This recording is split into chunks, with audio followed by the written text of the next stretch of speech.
मैं कालका आईएएस भोपाल की तरफ से आप सभी का स्वागत करती हूँ।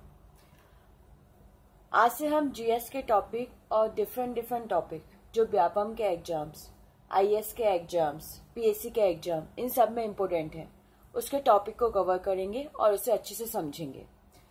तो जो लोग हमसे जुड़ना चाहते हैं वो 7247401301 पे अपना नाम लिखकर फॉरवर्ड कर सकते हैं, हम उन्हें ऐड कर लेंगे और सारे एग्जाम्स, जो भी लेटेस्ट एग्जाम्स होंगे उनके बारे में स्टडी मटेरियल्स और इन्फॉर्मेशन देते रहेंगे। तो आप इस नंबर पे अपना व्हाट्सअप कर सकते हैं। इसके अलावा हमारे वीडियोज को सब्सक्राइब करना मत भूलिएगा, क्योंकि इसी के द्वारा हम आगे आपसे जुड़ सकते हैं और हमारे जो भी वीडियोज अपडेट होंगे वो आप रेगुलर बेसिस पे ले सकते हैं और रेगुलर बेसिस पे उन्हें आप प्राप्त कर सकते हैं। वो किसी भी एग्जाम से रिलेटेड हो सकते हैं। ठीक है, तो मैं कालका आईएएस भोपाल की तरफ से आपका स्वागत करती हूँ। ये कोचिंग भोपाल में स्थित है, जो कि बेसिकली आईएएस, पीएससी, एसआई, संविदा में वर्क कर रही है और हमारे यहाँ काफी सारे बैचेज भी चल रहे हैं इसी एग्जाम से रिलेटेड। ओके, तो बेसिकली आज हम जो टॉपिक लेने वाले हैं वो लेने वाले इतिहास।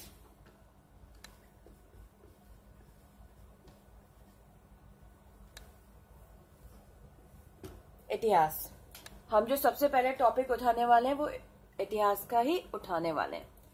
तो इतिहास का जो हम टॉपिक उठा रहे हैं, कहाँ से क्या कैसे, इसका सबसे पहले हम कौन सा टॉपिक उठा रहे हैं, तो सबसे पहले हम इसमें स्टार्ट करेंगे मॉडर्न हिस्ट्री, आधुनिक भारत।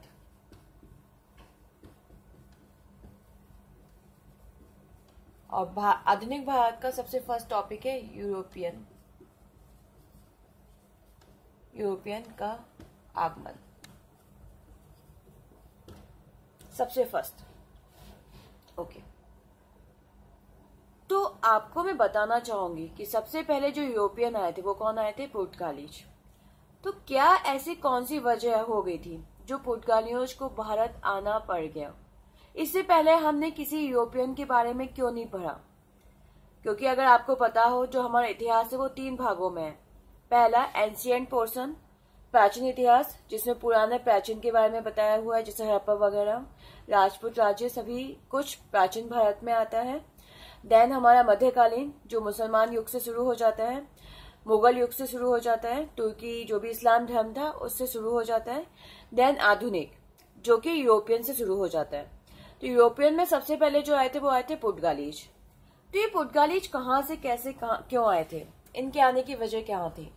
कैसे इन्हें पता चल गया कि हाँ चलो भारत खोजा जाए? क्या हमारे इनसे कांटेक्ट नहीं थे? देखिए, जब इस्लाम कांटेक्ट में आ चुका था मध्यकालीन, मतलब मध्यकालीन भारत में ऑलरेडी अरब जो कंट्रीज थी, अरब के जो देश थे, उनके साथ भारत का अच्छा खासा व्यापार था। अगर हम देखें, जैसे हमारा जो भारत है, मैप के थ्रू अगर थोड़ा सा समझे, तो इधर आपका कंट्रीज है, इधर हमारे 2 सागर थे, इधर लाल सागर था थोड़ा सा, एंड दूसरा फारस की खाड़ी, बे ऑफ फारस। ठीक है, तो हमारा अच्छा खासा बिजनेस चलता था फारस की खाड़ी से। किस कंट्री से? अरब कंट्री से। जो अरब के देश थे उनसे फारस की खाड़ी के द्वारा काफी अच्छा खासा बिजनेस होता था। लाल सागर से नहीं होता था। क्यों? क्योंकि लाल सागर में जाना काफी ज्यादा दुष्कर्म होता था।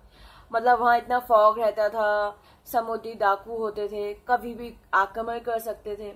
तो इसी वजह से लोग लाल सागर को प्रेफर नहीं करते थे, लोग फारस की खाड़ी से आना जाना प्रेफर करते थे। ओके, लाल सागर को इतना ज्यादा प्रेफर नहीं किया जाता था, जो प्रेफर किया जाता था खाड़ी वगैरह से प्रेफर किया जाता था। ओके, तो यहाँ अच्छा खासा बिजनेस था। अरबी लोग थे, भारत में आते थे, व्यापार करते थे भारत से और सामान खरीद के चले जाते थे। फिर कहाँ से मुगल आ गए, वो कहाँ से यूरोपियन आ गए, कहाँ से क्या हुआ? तो हुआ क्या था कि जो अरबी लोग थे वो व्यापार करके अपना सारा का सारा सामान लेके चले जाते थे और दूसरे देशों को बेच देते थे। जो भी था उनके व्यापार, जो भी बिजनेस था वो करते थे। तो मतलब कंडीशन ये हो गई कि इसमें सबसे ज्यादा जो फल फूल रहा था वो यूरोप के देश में इटली वगैरह काफी ज्यादा आगे बढ़ रहे थे, क्योंकि उनके यहाँ पर हमारे मसालों की बहुत ज्यादा मांग थी। इसलिए क्योंकि वहां जब सर्दी पड़ती थी तो जो उनका कच्चा मांस होता था, जो मीट वगैरह जो भी होता था, तो उस पे हमारे मसाले डाल के ही खाते थे। तो इस प्रकार से हमारे जो मसाले थे उनका नेसेसरी आइटम था। तो इसी वजह से वहां पर बहुत ज्यादा डिमांड थी इन मसालों की, इन सब की। ओके, तो हुआ क्या था कि यूरोपियन अच्छा खासा प्रॉफिट कमा रहे थे। तो ये अरबी लोगों को लगा कि हम इतना प्रॉफिट नहीं कमा पा रहे हैं, ये क्या, पूरी मेहनत हमारी, जहाज हम लेके जाएं, वापस लेके आए, और सारा का सारा प्रॉफिट जो लेके चले जाए वो तो यूरोपियन लेके चले जाए, ये क्या मतलब है। तो उन्होंने बात की इटली वासियों से कि देखो हमारी मेहनत ज्यादा है, कुछ देख लो, हो जाए, हमें भी प्रॉफिट थोड़ा ज्यादा मिल जाए, नहीं तो बराबर का तो मिले। इटली वालों ने कहा कि अगर तुम्हें इतनी प्रॉब्लम आ रही है तो छोड़ो, हम अपना शिप लेके चले जाते हैं। तुम्हें जहाज की प्रॉब्लम है ना कि तुम्हारा सामान का आने जाने का हो रहा है, तो हम अपना जहाज लेके चले जाते हैं। पर अब प्रॉफिट का नहीं होगा, क्योंकि हमें भी तो आगे देना पड़ता है, थोड़ी तुम्हें अकेले दे देंगे तो हम क्या करेंगे, हमारा भी तो खुद अपना हिसाब किताब है। और है भी सही बात, अगर एक बार तुमने किसी को ज्यादा फायदा दे दिया और फिर उससे बोलो कि भैया अब तुम कम फायदा कर दो, तो कोई लेगा, कोई तैयार नहीं होगा। या तो पहले ही फायदा इतना मत दो, एक बार तुमने कर दिया तो थोड़ी कोई तैयार होगा। तो इससे बड़े अरबी लोग घबरा गए कि अब क्या करें, अब क्या करना चाहिए। तब उन्होंने सोचा, आनंद फानंद में उन्हें कुछ समझ में आया नहीं, और उन्होंने डिसाइडेड किया कि अगर यूरोपियंस का जो खतरा है उसे खत्म करना है, तो उसे खत्म करने का सिर्फ एक ही तरीका है। जो फारसी खाड़ी का एक बंदरगाह था कुस्तुनुमानिया,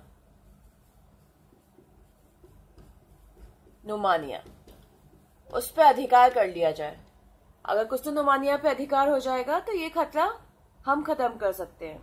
तो इसी वजह से 1453 में इन्होंने कुस्तुनुमानिया पे अधिकार कर लिया। अब कुस्तुनुमानिया पे अधिकार कर लिया तो यूरोपियंस तो अब आ गए काफी ज्यादा प्रॉब्लम में। अब क्या किया जाए, अब आगे क्या स्कोप है। तो जो इटली वगैरह थे उन्होंने कहा छोड़ो, जाने दो, कहाँ इतना दिमाग लगाएंगे, कहाँ से जाएंगे। लाल सागर से जाना तो वैसे ही पॉसिबल नहीं था पहले, कौन से समुद्री डाकू क्या है, और फारसी खाड़ी पे अब अधिकार हो गया, तो अब कहाँ जाएंगे, क्या करेंगे। तो उन्होंने, इटली वालों ने ध्यान नहीं दिया। तो यहाँ पर जो देखा जाए, यहाँ की तरफ मतलब जो इंडिया है, यहाँ अरबी लोग थे, और यहाँ अपना मतलब इधर की तरफ आपका अरब कंट्रीज आती है, और जब अरब कंट्रीज के इधर की तरफ आपके यूरोपियन आते हैं। तो यूरोपियन ने डिसाइडेड किया कि हमें इतना दिमाग नहीं लगाना, हमें तो जाना है कहीं, हम और देख लेंगे। इटली लोगों ने स्पेशली, क्योंकि वो तो पैसे कमा के बैठे हुए थे, हम एशिया के दूसरे रास्तों से देख लेंगे। परंतु नए नए राज्य उदय हो रहे थे, जैसे पुर्तगालीज, स्पेन। उन्होंने कहा ये क्या, जब हमारा कमाने का समय आ गया तब ये हो गया, ये तो गलत बात है। पहले सब कुछ सही था पर अब तो हमारा कमाने का समय है। तो उन्होंने कहा नहीं, ये नहीं होना चाहिए। इटली वालों को क्या फर्क पड़ा, पर हमें तो बहुत फर्क पड़ा है। ये तो हमें अपना वर्चस्व बनाना है, अब हमको समृद्धिशाली बनना है, तो कुछ तो करना पड़ेगा। तब उन्होंने सोचा कि नहीं, कुछ ना कुछ तो करना होगा। इसी वजह से उन्होंने डिसाइडेड किया कि एक नया रास्ता खोजा जाए, और ये पॉसिबल भी होना दिखता लग रहा था। क्यों? क्योंकि उस समय तक कंपास का आविष्कार हो चुका था। कंपास जिसे रास्ता दिखाया जाता है, उसका आविष्कार हो चुका था। तो उसके आविष्कार होने की वजह से पुर्तगालियों को लगा कि यार, जब कंपास का आविष्कार हो चुका है तो हम कुछ ना कुछ तो कर ही सकते हैं। अगर हम चाहें तो ऐसा नहीं है कि हमारे लिए सब कुछ खत्म हो गया है, हम कुछ ना कुछ तो अपना ही सकते हैं। इसी वजह से उन्होंने क्या किया, रास्ता खोजने का डिसाइडेड किया। इसी वजह से जो पुर्तगालीज थे, पुर्तगाली चल दिए अपना रास्ता खोजने के लिए। तो सबसे पहले जो पुर्तगालियों में जो रास्ता खोजने निकला था, वो निकला था बार्थोलोमो दियास 1486 में।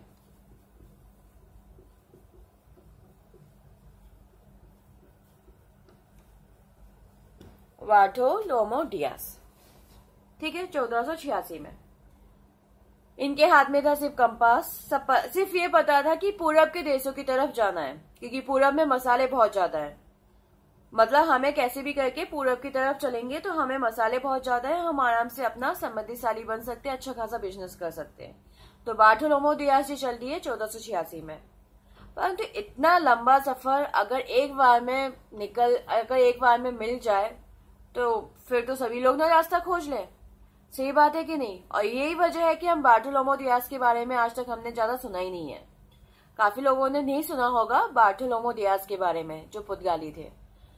इन्होंने क्या किया, ये निकले तो सही थे यूरोपियन से, पूरा अफ्रीका, पुर्तगाली यही मान लीजिए, पूरा अफ्रीका वगैरह खोज, नीचे अफ्रीका का पूरा क्रॉस करके खोजे थे। पर ये बहुत लंबा रास्ता हो गया कि इन्होंने एक द्वीप समूह आ गया था अफ्रीका में, उत्तरमासी द्वीप समूह, उत्तरमासी द्वीप समूह।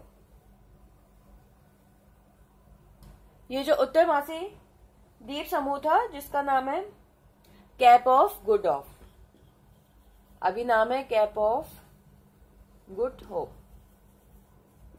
उत्तरमासी द्वीप समूह। कब? 1486 में। तो बार्थोलोमो दियाज ने कहा कि अब नहीं जाना मुझे, बहुत हो गया, यहीं से मैं तो जा रहा हूं वापस।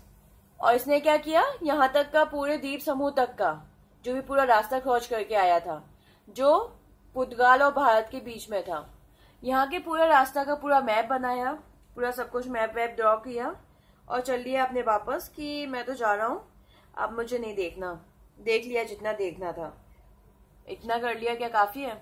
ये वापस चल दिए। अभी वापस चल दिए तो ये तो बड़ा गड़बड़ हो गया।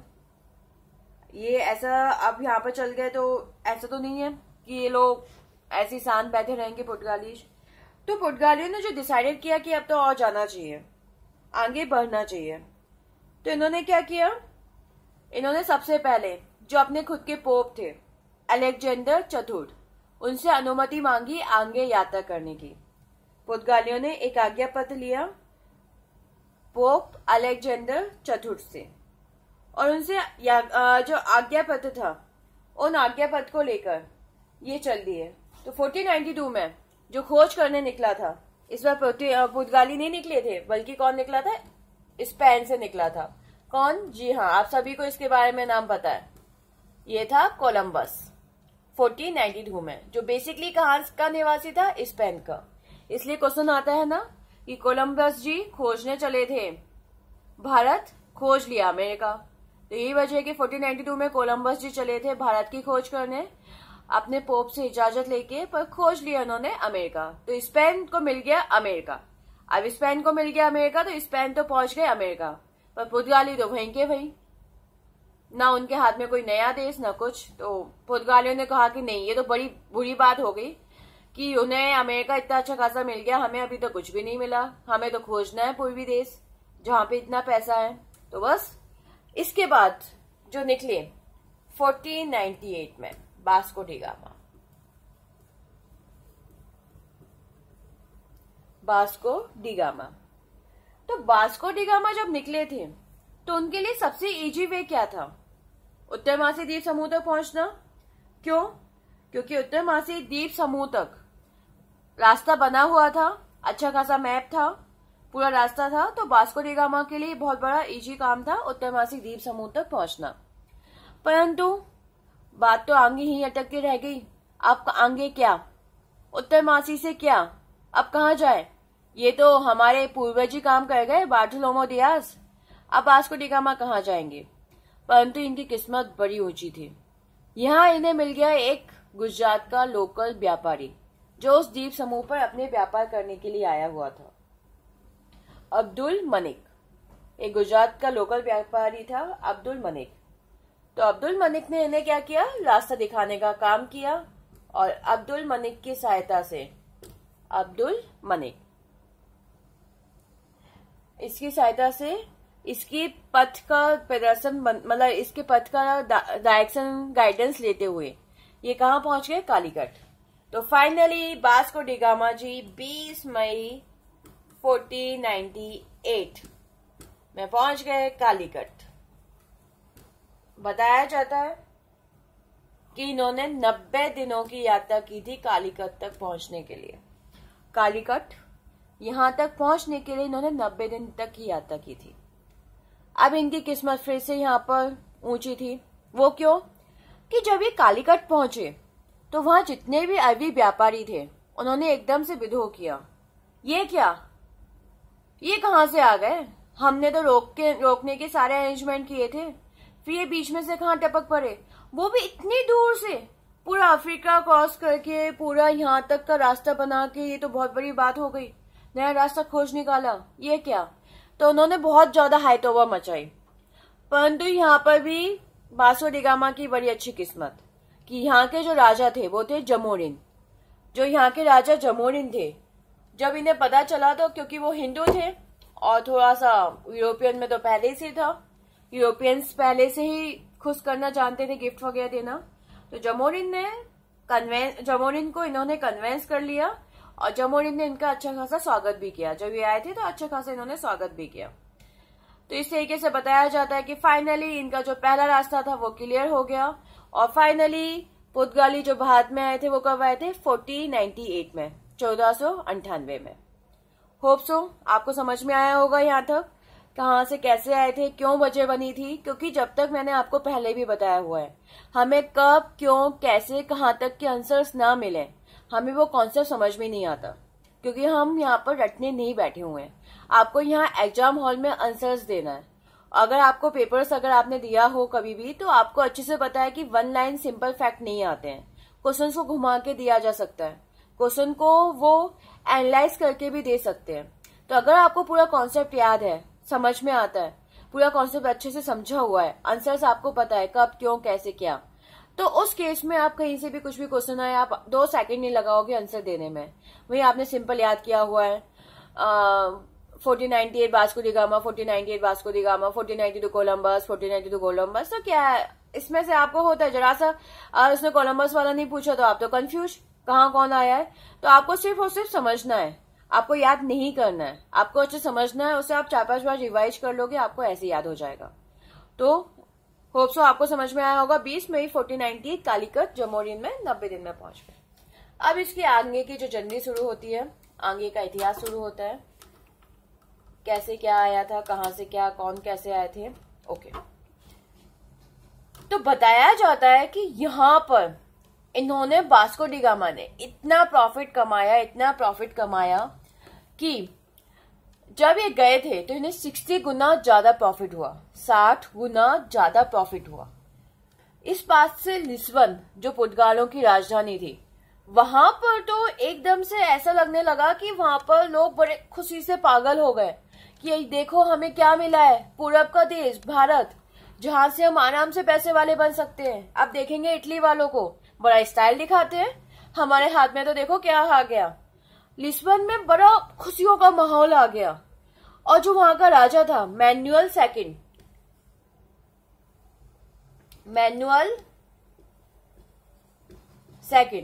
उसकी तो इतनी वाई होने लग गई कि उसे बारिजे की उपाधि का टाइटल भी दे दिया। बारिजे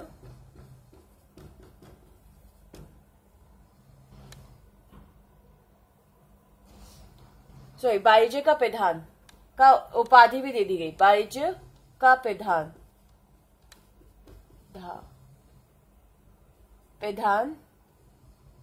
बारिजे के प्रधान की उपाधि भी दे दी गई थी, मैनुअल सेकंड। तो इससे पता चलता है कि कैसे वो एकदम से, मतलब समझ में नहीं आ रहा था ये क्या, हमें क्या मिल गया, क्या है। तो इस तरीके से उनका जो बताया जाता है कि बड़ा अलग ही माहौल हो गया था पुर्तगाल में। इसके बाद जो 2nd नंबर पे आए थे पुर्तगालियों की तरफ से, वो आए थे 1500 में। वो तो चले गए थे वापस उसी साल, अल्वारेज। ये भी मुख्य रूप से बिजनेस करने आए थे कि चलो हम भी देखते हैं क्या है बिजनेस। तो इन्हें भी अच्छा खासा प्रॉफिट हुआ था। जब 2 बार प्रॉफिट हुआ तो पुर्तगालियों को लगा कि देखो ये जगह तो बहुत अच्छी है, काली मिर्च के व्यापार से काफी धन कमाया हमने और हम यहां से बहुत ज्यादा कमा सकते हैं। तो इन्होंने डिसाइडेड किया कि अपना कुछ ना कुछ तो करना चाहिए। कुछ ना कुछ कैसे करना चाहिए, हमें यहाँ पर अपनी खुद की फैक्ट्री एस्टैब्लिश करनी चाहिए, जिससे हम यहाँ पर अच्छे से रूल कर सके और कोई यहाँ पर दूसरा आ ना सके।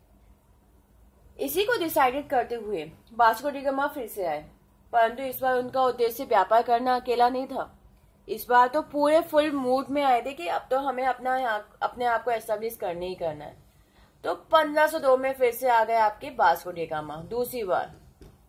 और आके उन्होंने जो दूसरा काम किया वो ये काम किया कि 1503 में अपनी सबसे फर्स्ट फैक्ट्री कोचिन में ओपन कर डाली। सबसे फर्स्ट फैक्ट्री कोचिन में ओपन की। ऐसी काफी सारी फैक्ट्रीज उन्होंने ओपन करना शुरू कर दिया। अब फैक्ट्रीज ओपन की तो अब यहाँ पर फ्रांसीसियों को जो लगा वो ये लगा कि अब इन फैक्ट्रियों को कौन देखेगा। वास्को डी गामा का क्या है, आज यहाँ कल पुर्तगाल। ये तो यात्री हैं, यात्री आज यहाँ होते हैं कल वहां होते हैं, कुछ ना कुछ तो करना होगा। तब इन्होंने डिसाइडेड किया कि कोई ऐसा क्यों ना किया जाए कि हम एक लोकल पर्सन को वहां पे रख दें। एक लोकल ऑफिसर वहां रहेगा तो हमारी फैक्ट्रियों को देख लेगा और पूरी सारी चीजें भी आसपास और खोज निकालेगा, और क्या है और क्या व्यापार करें क्या नहीं करें, तो ये सारी चीजें भी निकालेगा। इसी को ध्यान में रखते हुए इन्होंने अपना सबसे पहला गवर्नर डिसाइडेड किया। इनका सबसे पहला जो गवर्नर था, जो इनके यहाँ से आया था कि हाँ अब तो हमें करना चाहिए, Francisco de Almeida. Francisco de Almeida जो आया था 1505 से लेके 1509।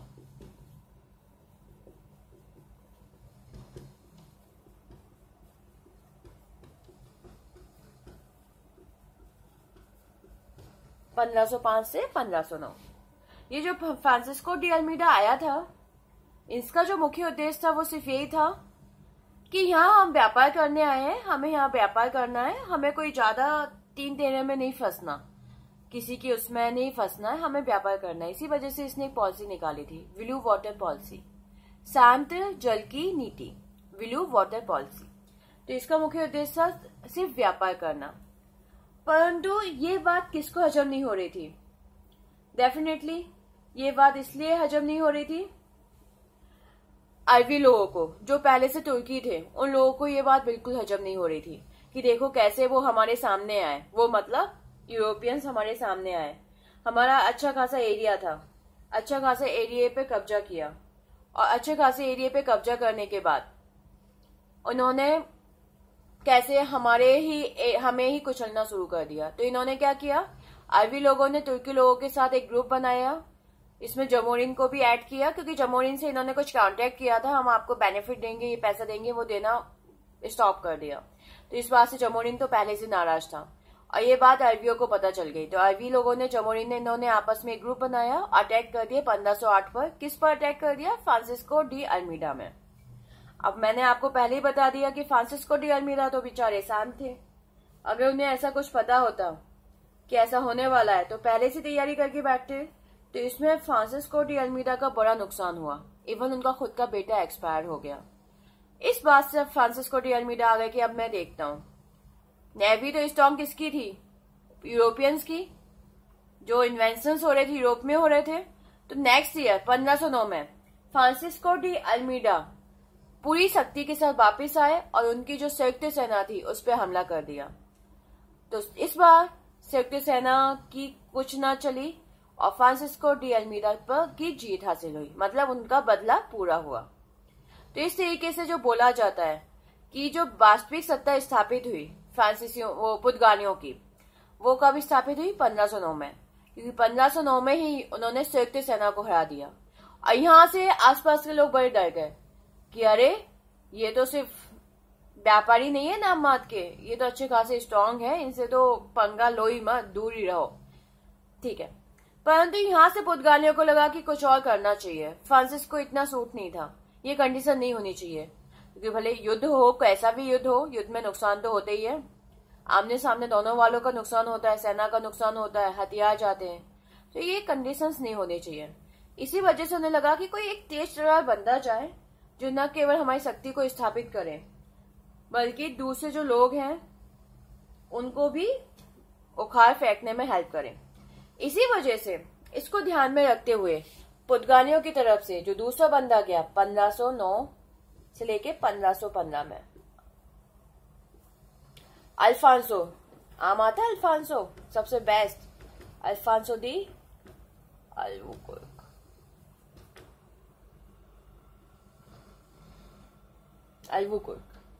अल्फांसो दी अल्बुकुर्क, इसे ही पुर्तगाली सत्ता का वास्तविक संस्थापक बोला जाता है। क्यों? क्योंकि इसने न केवल अपनी आसपास के एरिया को जीता था, गोवा को भी इसी ने जीता था, बल्कि इसने अपनी सत्ता को पुर्तगालियों को आगे बढ़ाने के लिए जी जान लगा दी थी।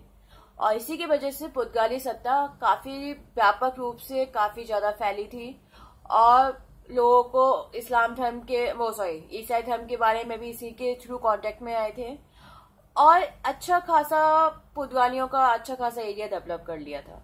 इसी वजह से अल्फांसो दी अल्बुकर्क को वास्तविक संस्थापक बोला जाता है पुर्तगाली सत्ता का।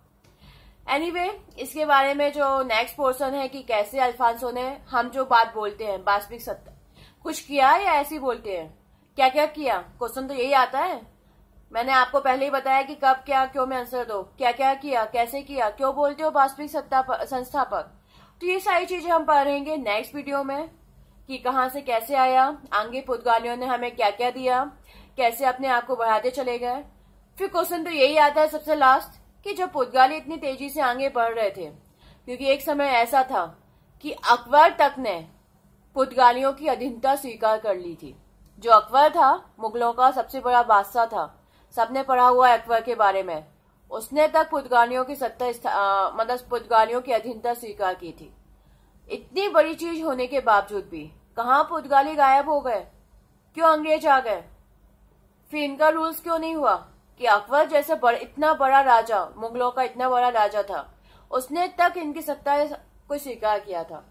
और फिर दूसरी बात, जब मैं ये बात बोल रही हूँ आपसे कि इनकी अधीनता को स्वीकार किया था, तो हम क्यों नहीं पढ़ते कहीं पर पुर्तगालियों का। आपने कहाँ पढ़ा हुआ है, कहीं नहीं पढ़ा, तो फिर ये कहाँ से पॉइंट में उठा रही हूँ ऐसे ही। तो इन सारी बातों का, इन सारे क्वेश्चन का हल निकालेंगे हम दूसरे वीडियो में, कहाँ से कैसे हुआ था। तो होप सो आपको यहाँ तक समझ में आया होगा कि कैसे पुर्तगाली आए थे, यूरोपियंस कैसे आए थे, उनके आने की वजह क्यों थी और कैसे कैसे आके उन्होंने अपने आप को यहाँ पर एस्टेब्लिश किया था और कौन कौन सी उन्होंने रणनीति अपनाई थी यहाँ पर एस्टेब्लिश करने की। तो मैं कालका IAS भोपाल की तरफ से धन्यवाद देती हूँ इस वीडियो के लिए। और आप सब्सक्राइब करना मत भूलिएगा, सब्सक्राइब, लाइक, कमेंट्स, जिससे हमें मोटिवेशन मिलता रहे और हम नए नए वीडियोज अपडेट करते रहें। और इसके थ्रू आपको जो एग्जाम से, जो भी रिलेटिव्स एग्जाम से, उनके थ्रू आपको हेल्प मिल सके, यही हमारी आशा है, जिससे आप नेक्स्ट नए नए वीडियोज के बारे में जानकारी हासिल कर सकें। ठीक है, तो हमारी कोचिंग जो कि भोपाल में स्थित है, अगर आप जुड़ना चाहते हैं तो 7247401301 पे अपना नाम फॉरवर्ड कर सकते हैं, हम आपको ऐड करेंगे और रेगुलर बेसिस पे अपडेट करते रहेंगे। ओके, धन्यवाद।